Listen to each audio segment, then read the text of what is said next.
Before diving into this incredible story, remember to subscribe to the channel and turn on notifications. Here, every story has something to say, and you won't want to miss a single one. In the glittering skyscrapers of an American metropolis, the Collins and Company reigns like an empire. The offices are modern, the meeting rooms gleam with marble and glass, and the employees in elegant suits move about with an air of importance, as if each step on the luxurious carpets confirmed their social superiority. But behind this prestigious facade, unseen hands work tirelessly. In the still empty corridors at dawn, a woman walks silently, pushing her cart filled with cleaning supplies. Her name is Maria Johnson. 50 years old, her back slightly bent by years of labor, but her eyes still bright and full of dignity. Every morning, long before the managers and secretaries take their seats at their desks, she's the one who polishes the windows, cleans up the previous day's mess, and empties the wastebaskets piled high with carelessly discarded papers.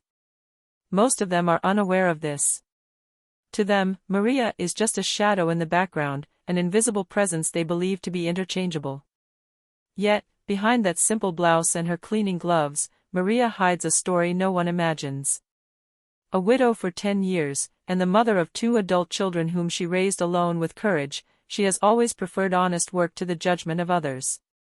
What the employees don't know is that Maria isn't just the cleaning lady they despise, she wields a silent power, inherited from a past even the company's CEO is unaware of. That morning, as she paused for a moment to wipe down a meeting table, she heard the first employees arrive. Mocking laughter echoed in the corridor. Young, arrogant voices, full of self-importance. Maria closes her eyes for a moment. She knows that tone by heart, the tone of those who believe a person's worth is measured by the size of their office or the price of their suit. She says nothing, but deep down, a decision is taking shape. Because soon, these same people will discover that the woman they thought was insignificant is far more powerful than they could ever have imagined. The sun was beginning to flood the immense windows of the Collins and Company Tower, casting a golden light on the immaculate floor of the lobby. Maria had just finished her first cleaning shift. Her measured, almost silent footsteps echoed in the still quiet corridor. She paused for a moment in front of a large window and gazed at the city below, bustling with activity. As she did every morning, she told herself she was part of something bigger, even if no one around her seemed to acknowledge it. But this moment of peace was broken by bursts of laughter. 3 young professionals, wearing tailored jackets and holding the latest cell phones, were walking towards him. They were talking loudly, confidently, without caring who might hear them. "Look at that, always the same blouse, always the same trolley," said one, pointing his chin at Maria. "Yeah, honestly, can you imagine? Spending your life picking up other people's greasy papers? How awful," sneered a second one. "With what we earn in bonuses, I don't think she even sees that amount in a year," added the third, triggering another wave of laughter. Maria calmly continued wiping the table in front of her, as if nothing were amiss. But her hands, hidden by her rubber gloves, trembled slightly. It wasn't the first time she'd endured this kind of remark, but today, something resonated differently within her.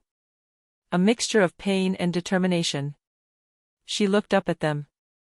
Her gaze, calm yet piercing, momentarily caused one of the young men's laughter to waver. He quickly looked away, embarrassed. But the others resumed their laughter, even louder, as if to erase this brief awkwardness. Then Maria took a deep breath. She said nothing. Because she knew. She knew that soon, the masks would fall. And that those mocking laughs would turn into embarrassed silences. Because she wasn't just the cleaning lady they thought they could ridicule. She was something else. And the time would come very soon to show them who she really was. The elevators opened with a metallic ding, and silence immediately fell over the lobby. The young executives who had been mocking Maria sat up abruptly, adjusting their ties, their faces suddenly serious. For the man who had just appeared was none other than Richard Collins, CEO and founder of the company. Tall, with a straight back despite his 55 years, his salt and pepper hair impeccably styled, he walked with icy confidence. His suit, bespoke in Italy, must have been worth more than the average employee's annual salary. His reputation preceded him, a brilliant strategist, a formidable businessman, but also arrogant, cold, and ruthless. Collins walked measured steps down the corridor. The executives immediately greeted him with an almost excessive reverence. He barely nodded to them before his gaze fell on Maria, who was finishing cleaning a coffee table. He frowned, as if his mere presence marred the perfection of his offices. "Mrs. Johnson, haven't you finished this sector?" he snapped in a dry voice. Maria slowly sat up. "Almost, sir. Just a few more minutes and everything will be perfect." Collins sighed, glanced at his Swiss watch and replied coldly. "Here, we pay for efficiency, not slowness. The clients arrive in an hour, and I want this hall to shine as if you were invisible." A quiet laugh escaped one of the ever-present executives. Maria, impassive, did not respond. Her eyes remained fixed on Collins, with an unreadable expression, a mixture of forced respect, and a glimmer of hidden defiance. Collins turned on his heel, his expensive cologne floating behind him, and disappeared into the elevator that led to the upper floors. In the return of silence, Maria resumed her work. But in her heart, a certainty took root even more deeply. Sooner or later, Richard Collins' arrogance would be confronted with a truth he did not suspect. One day, he would learn that the woman he had just belittled actually held his future in her hands. The day ended like so many others.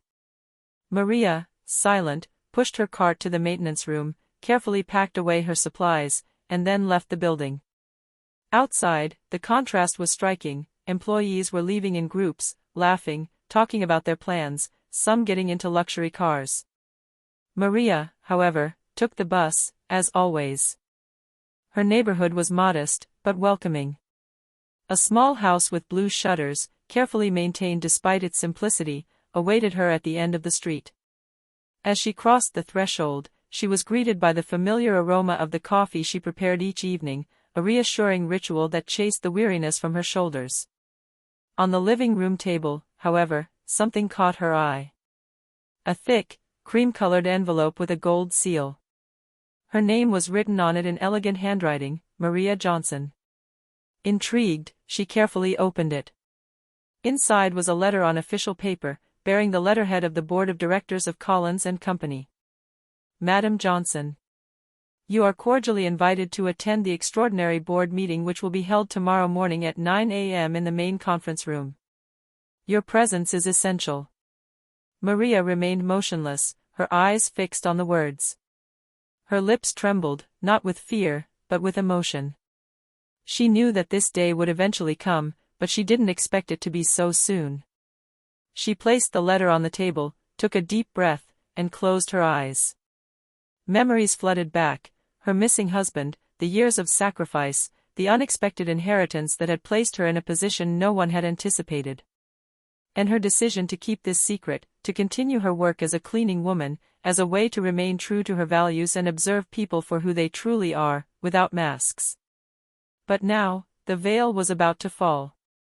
Maria got up, went to her room, and opened her wardrobe. Behind her simple clothes, a dark suit, elegant but understated, waited, carefully preserved. She ran her hand over it and murmured, "It's time." The next day, mockery and contempt would give way to astonishment. The following morning, Collins and Company's main conference room was bathed in light. Huge bay windows let in the sun's rays, which reflected off a long mahogany table around which the company's top executives were seated. The air was thick with tension. An extraordinary board meeting was not an everyday occurrence, and everyone wondered what major announcement was about to be made. Richard Collins, seated in the central seat, commanded attention. With a confident gesture, he adjusted his cufflinks and scanned the room. "Ladies and gentlemen, we will begin in a few minutes. A special guest will be joining us. Please be respectful." The whispers resumed immediately. A foreign investor? A new partner? A buyer? The idea of a stranger with enough power to convene such a council aroused as much curiosity as concern. The door opened. A total silence filled the room. All eyes froze. In the frame, dressed in a dark suit that emphasized her understated elegance, stood Maria Johnson. Her graying hair was neatly tied back, her bearing dignified. Nothing about her appearance recalled the smock and cleaning cart of the previous day. A murmur of disbelief rippled through the table. "Is that the cleaning lady?" someone whispered. "But what is she doing here?" said another, astonished. Maria walked calmly to the reserved seat at the end of the table, under the wide stairs of the assembly. She sat down confidently, placed a file in front of her and looked up at Richard Collins. He frowned, visibly annoyed. "Mrs. Johnson, there must be some mistake. This meeting is for council members only." Maria gave a slight smile. "I understand your surprise, Mr. Collins. But there is no mistake. I am here in full legitimacy. Because I am." She took a bundle of official documents out of her file and slid them onto the table. "The majority shareholder of Collins and Company." A wave of disbelief swept through the room. Some sat up, others stared in amazement. Richard Collins, pale, clenched his fists. Maria continued, her voice firm and composed. "For years, I observed in silence. I saw the respect shown to some, and the contempt inflicted on others. Today, that silence comes to an end." The room held its breath. The balance of power had just shifted. The silence in the room was almost unbearable. All that could be heard was the discreet hum of the air conditioning and the regular ticking of the wall clock. All eyes were fixed on Maria, sitting upright, her hands clasped in front of her, her gaze calm but implacable. Richard Collins, usually in control of every situation, seemed unsettled for the first time.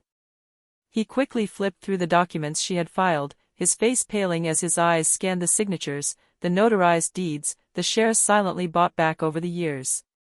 Everything was legal, indisputable. "It's impossible." "How?" he stammered, unable to find the words. Maria took a deep breath before speaking, her clear voice echoing in the large hall. "Nothing is impossible, Mr. Collins. When my husband passed away, he left me an inheritance that I chose to invest wisely. Rather than seeking the limelight, I preferred the shadows, and the truth. While you thought I was just an insignificant cleaning lady, I was gradually becoming the principal owner of this company." A murmur rippled through the table. Faces oscillated between disbelief, shame, and silent admiration. Maria turned to all the administrators. "I sat at this table not for money or power, but because I saw with my own eyes what many of you don't want to see. The contempt.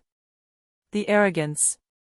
The humiliations inflicted on those who work behind the scenes to make this company shine.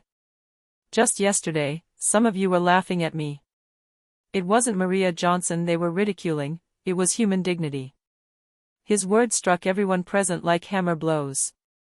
Some lowered their eyes in shame. Others already seemed to dread what would come next. Richard Collins, clenching his jaw, tried to regain his composure. You think you can come here, into MY Company, and challenge me?" Maria stared straight into his eyes, without blinking. "Correction, Mr. Collins. This company is no longer yours. It hasn't been for a long time." A shiver ran through the room. The king had just fallen from his throne, and no one had expected it. A heavy silence fell over the conference room. The administrators held their breath, aware that they were witnessing a historic moment. Richard Collins, red with anger, abruptly stood up from his chair. "This is a farce. I am the founder of this company. None of this would exist without me," he exclaimed, his voice trembling with rage. Maria didn't move, but her eyes remained fixed on his with quiet strength. She calmly opened the folder in front of her, took out an official document, and placed it on the table. "Mr. Collins, as the majority shareholder, I have the legal right to appoint or dismiss the directors of this company. I am exercising that right today." She slid the paper towards him.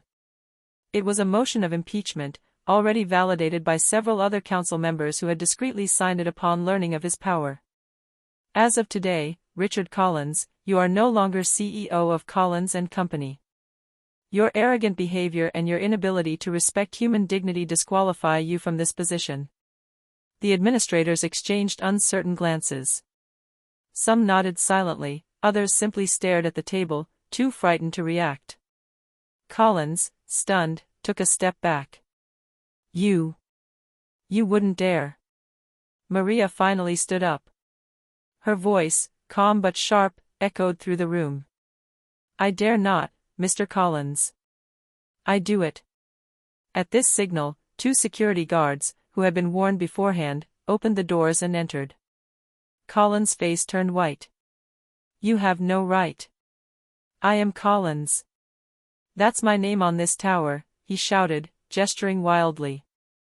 But the guards remained implacable. Under the incredulous gaze of the administrators, Richard Collins was escorted out of the room, his protests echoing in the corridor like the echoes of a broken rain. When the door closed behind him, Maria calmly returned to her seat at the table. She glanced around the room and said in a composed voice, "It's not a name that makes a company great.